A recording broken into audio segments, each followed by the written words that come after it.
而说到药品，如果来路不明，也千万别乱买。食药署检验了流动摊贩的药品发现28件当中，超过80%有24件都验出了西药，其中含有最多的就是有威尔刚。如果有心脏疾病的患者吃了，可能没命。还有一名男子他咳嗽到了国术馆乱买中药，没想到里面就含有类固醇，吃了之后脸跟脚都肿了起来。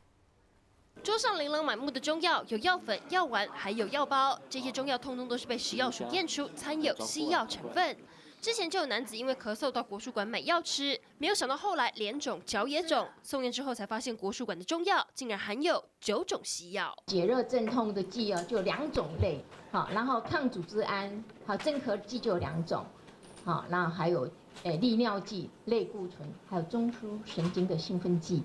所以是掺杂了多种的药物在。食药署又在稽查流动摊贩的药品，发现28件里有24件都检出西药，其中以威尔刚最多，其次是止痛剂，不小心误吃严重可能致命。就是说你心脏本来就是比较有问题的，然后刚好一起用，那可能会造成你昏迷或休克哈，这个是非常严重的。 掺有西药已经违反药事法，可处10年以下徒刑，最高可以罚到1000万元。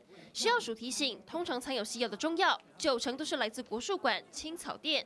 最好的方法就是不要购买来路不明的中药，以免治病不成反伤身。记者林文宋良义台北报道。